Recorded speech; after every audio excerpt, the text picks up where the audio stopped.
مولا کائنات سیدنا علی المرتضیٰ رضی اللہ تعالی عنہ حضور کے سکے چچا جناب ابو طالب کے فرزند ارجمند ہیں۔ عمر میں حضور سے 30 سال چھوٹے ہیں۔ اللہ تعالیٰ نے حضور علیہ السلام کو جب اعلان نبوت کا ارشاد کیا تو جن خوش نصیب لوگوں نے سب سے پہلے اسلام قبول کیا ان میں نمایاں نام حضرت مولا کائنات سیدنا علی المرتضیٰ کا ہے۔ اس وقت ان کی عمر صرف 10 سال تھی۔ بچوں میں سب سے پہلے اسلام قبول کرنے کا شرف انہیں نصیب ہوا۔ آقا کریم علیہ السلام کے چچا زاد بھائی تھے، لیکن ایک موقع پہ حضور نے ان کو ارشاد کیا، انت اخی فی الدنیا والآخرہ، اے علی تو میرا دنیا میں بھی بھائی ہے اور آخرت میں بھی بھائی ہے۔ حضرت مولا کائنات کو حضور علیہ السلام نے مختلف جنگوں میں شرکت کا اعزاز بخشا۔ غزوہ تبوک کے موقع پہ آقا کریم نے ان کو مدینہ المنورہ میں پیچھے بطور امیر چھوڑا، تو انہوں نے عرض کی، حضور آپ اپنے بھائی کو بچوں اور عورتوں میں چھوڑ کے جا رہے ہیں۔ تو حضور نے ارشاد فرمایا کہ تیری مثال ایسے ہے جس طرح حضرت موسیٰ علیہ السلام کے ساتھ حضرت ہارون علیہ السلام کی مثال۔ حضرت مولا کائنات کو حضور نے یمن کا حاکم اور امیر بنا کر بھی بھیجا تھا، اور ان کے ساتھ رشتے کی گہرائی یہاں تک ہی نہ رہی بلکہ حضور نے اپنی لاڈلی صاحبزادی حضرت سیدہ فاطمہ الزہرا رضی اللہ تعالی عنہا کا نکاح بھی حضرت علی المرتضیٰ سے ہی کیا۔ ہجرت کی رات اپنے بستر پہ انہیں لٹایا۔ آقا کریم علیہ السلام نے ان کے لیے بہت سارے اعزازات قائم کیے، اور ان کے فضل و شرف میں بہت ساری احادیث ہیں جو کتب احادیث میں موجود ہیں۔ حضرت زر بن حبیش رضی اللہ تعالی عنہ روایت کرتے ہیں کہ میں نے مولا کائنات سیدنا علی المرتضیٰ سے سنا، وہ فرماتے ہیں کہ رسول کریم نے میرے بارے میں ارشاد کیا کہ اللہ یحبنی الا مومن ولا یبغضنی الا منافق، کہ علی تیرے ساتھ مومن کے علاوہ کوئی محبت نہیں کرتا اور منافق کے علاوہ تیرے ساتھ کوئی بغض نہیں رکھتا۔ حضرت علی المرتضیٰ فرماتے ہیں کہ اگر میں کسی مومن کی ناک پر تلوار بھی ماروں تو وہ میرے ساتھ بغض نہیں رکھ سکتا، اس لیے کہ میرے رسول نے فرمایا، اور اگر میں کسی منافق کے سامنے دنیا کے سارے خزانے ڈھیر کر دوں وہ میرے سے پھر بھی محبت نہیں کر سکتا۔ حضرت مولا کائنات رضی اللہ تعالی عنہ اللہ اور اس کے رسول کے محبوب تھے۔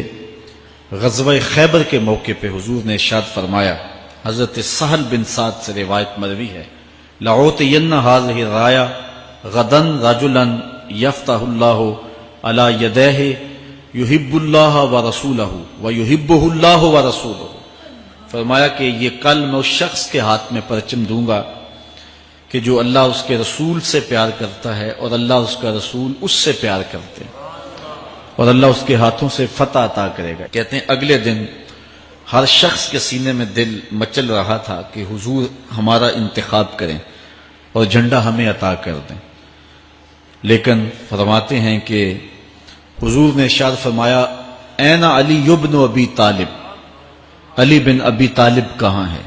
تو ہم نے عرض کی کہ حضور ان کی آنکھوں میں آشوب ہے۔ فرمایا انہیں بلاؤ۔ بلایا گیا تو حضور نے اپنا لعاب دہن مولا علی کی آنکھوں میں لگا دیا، بیماری دور ہو گئی، اور پھر حضور نے ان کے ہاتھ میں جھنڈا دیا اور اللہ نے اسی دن ان کے ہاتھوں میں فتح عطا فرما دی۔ حضرت زید بن ارقم رضی اللہ تعالی عنہ سے روایت مروی ہے، اس کو تھوڑے سے الفاظ کے فرق کے ساتھ حضرت برا بن عازب نے بھی روایت کیا، ترمذی میں یہ حدیث ہے، اور یہ کسی ایک صحابی سے مروی نہیں ہے۔ اس حدیث کی شہادت 30 صحابہ نے دی ہے۔ بعض علماء نے لکھا ہے کہ یہ حد تواتر تک پہنچتی ہے، اور یہ صحیح ترین حدیث ہے۔ 30 صحابہ نے یہ حدیث حضور علیہ السلام سے سنی اور اس کی گواہی دی۔ حضرت زید بن ارقم رضی اللہ تعالیٰ عنہ روایت کرتے ہیں کہ حضور نے ارشاد فرمایا من کنت مولا ہو فعلی مولا، جس کا میں مولا ہوں اس کا علی مولا ہے۔ حضرت عمران بن حسین روایت کرتے ہیں کہ حضور نے مولا کائنات سیدنا علی المرتضیٰ کے بارے میں ارشاد کیا ان علی منی وانا منہ فہو ولی کل مومن، علی مجھ سے ہے اور میں علی سے ہوں اور وہ ہر مومن کا ولی ہے۔ حضرت ام سلمہ کہتی ہیں کہ میں نے حضور سے سنا ارشاد فرماتے تھے لا یحب علی منافق ولا یبغضہ مومن، علی سے منافق پیار نہیں کرتا اور مومن بغض نہیں رکھتا۔ اور ایک حدیث میں حضور نے فرمایا من سب علی فقد سبنی، جس نے علی کو گالی دی اس نے مجھے گالی دی۔ حضرت مولا کائنات رضی اللہ تعالی عنہ کے حوالے سے ایک فرمان سن لیجئے اور میں اپنے مضمون کی طرف آتا ہوں۔ حضرت مولا کائنات کی ذات کو حضور نے معیار بنایا۔ مسند امام احمد بن حنبل میں روایت ہے، مشقات میں روایت ہے، نہج البلاغہ میں اور باقی کتابوں میں کہ حضرت علی المرتضیٰ فرماتے ہیں کہ حضور نے مجھے دیکھ کر کے کہا کہ اے علی تیری مثال حضرت عیسیٰ علیہ السلام کی ہے کہ ان کی وجہ سے ان کے معاملے میں آ کے 2 لوگ برباد ہوئے۔ ایک وہ لوگ جنہوں نے اتنی محبت کی کہ ان کو ابن اللہ، اللہ کا بیٹا کہہ دیا، وہ بھی برباد ہو گئے، اور دوسرا گروہ وہ کہ جنہوں نے ان کے ساتھ بغض رکھا اور ان کی ماں پہ تہمت لگائی، وہ بھی برباد ہو گئے۔ حضور نے یہ ارشاد کر کے فرمایا، حضرت علی فرماتے ہیں کہ حضور نے کہا یہلک فی رجلان محب مفرط یکرزنی بما لیس فی، اے علی تیرے معاملے میں بھی 2 لوگ بربادی میں مبتلا ہوں گے۔ ایک وہ لوگ جو اتنا پیار کریں گے کہ وہ کہیں گے جو تو نہیں ہوگا، اور دوسرے ومبغض یحملہ شنآنی علی ان یبہتنی، اور دوسرے وہ جو تیرے ساتھ بغض رکھیں گے اور بربادی کے راستے پہ چلیں گے۔ تو دونوں گروہ جو ہیں وہ بربادی کی راہوں کے مسافر ہو گئے۔ ایک نے محبت کی اور اس قدر محبت کی کہ وہ کہا جو حضرت علی نہیں تھے۔ حضرت مولا کائنات کے زمانے میں کچھ لوگ آپ کی دہلیز پہ آئے اور کہا یا علی انت ربنا انت خالقنا انت الہنا، اے علی تم ہمارے رب ہو، تم ہمارے خالق ہو، تم ہمارے معبود ہو۔ تو حضرت علی المرتضیٰ نے فرمایا کہ استغفر اللہ، اللہ تعالیٰ جل شانہ ہی خالق ہے اور وہی مالک ہے اور وہی معبود برحق ہے۔ انہوں نے پھر یہ بات کہی، تو جب تیسری مرتبہ کہا تو حضرت علی نے ان کی گردنیں کاٹ دیں۔ تو یہ آج بھی لوگ موجود ہیں ہمارے ملک میں، ہمارے ضلع میں لوگ ہیں جو علی اللہ کا نعرہ لگاتے ہیں، اور یہ بدترین لوگ ہیں اور معاشرے کی تل چھٹ ہیں، اور یہ محبت میں گمراہ ہو گئے اور انہوں نے حضرت علی المرتضیٰ کو خدا اور الہ کہہ دیا۔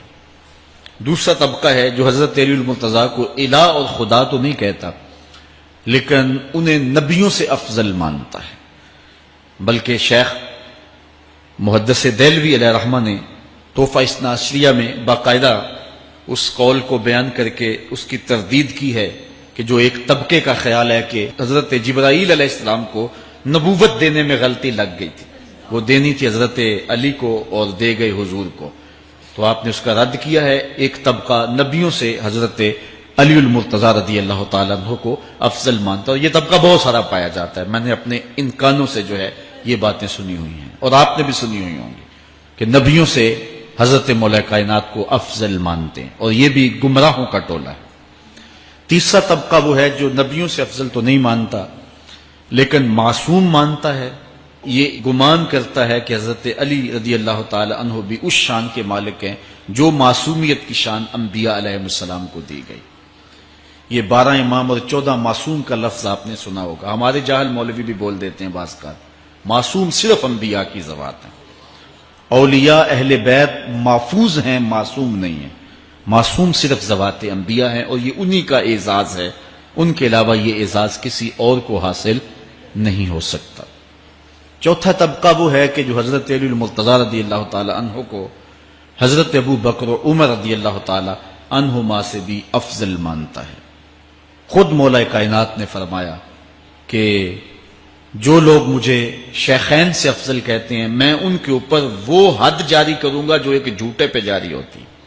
حضرت محمد بن حنفیہ کہتے ہیں جو حضرت مولا کائنات کے بیٹے ہیں کہ میں نے اپنے باپ علی سے پوچھا کہ اس امت میں سب سے افضل شخص کون ہے؟ قال ابو بکر، کہا امت میں سب سے افضل شخص کا نام ابو بکر ہے۔ کہتے ہیں میں نے کہا ثم من، پھر کون؟ قال عمر، تو کہا حضرت عمر رضی اللہ تعالی عنہ۔ تو یہ ان کا اپنا عقیدہ ہے۔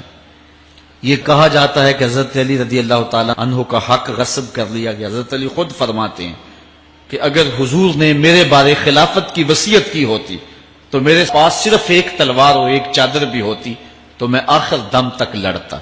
شیر خدا ہو اور اللہ کا رسول وصیت کرے اور وہ چھپ کے بیٹھا رہے، یہ کیسے ہو سکتا ہے؟ تو یہ حفوات ہیں اور یہ اباطیل ہیں اور یہ جو ہیں وہ شر ہے جو معاشرے کے اندر پھیلی ہے۔ مخبر صادق نے پہلے خبر دی کچھ لوگ محبت میں گمراہ ہوں گے۔ وَمُبْغِضٌ يَحْمِلُهُ شَنَآنِ عَلَىٰ أَن يَبْهَتَنِ، اور کچھ لوگ جو ہیں وہ بغض میں برباد ہو جائیں۔ ایسے لوگ بھی دھرتی پہ موجود ہیں کہ مولا کائنات کا نام لیا جائے تو ان کو گوارا نہیں ہوتا۔ خود حضرت مولا کائنات کے زمانے میں ایسے لوگ موجود تھے، آپ کو شہید کیا گیا ہے۔ اسلام کی تاریخ انتہائی دردناک ہے۔ حضرت مولا کائنات رضی اللہ تعالی عنہ کو ابن ملجم نامی بدبخت نے جو ہے وہ تلوار کا وار کر کے جو زہر میں بجھی ہوئی تھی شہید کیا ہے۔ تو یہ بغض اور دشمنی رکھنے والے لوگ تھے جو زمانے میں موجود تھے۔ ایک طرف ایسے تھے جو الہ اور معبود کہتے تھے، اور آپ جانتے ہیں کہ حضرت علی المرتضیٰ رضی اللہ تعالی عنہ کی قبر لوگوں کی نظر سے چھپا کے بنائی گئی، اس ڈر سے کہ لوگ آپ کی قبر کو اکھیڑ نہ دیں، کیونکہ خارجی اس قدر جو ہے وہ زور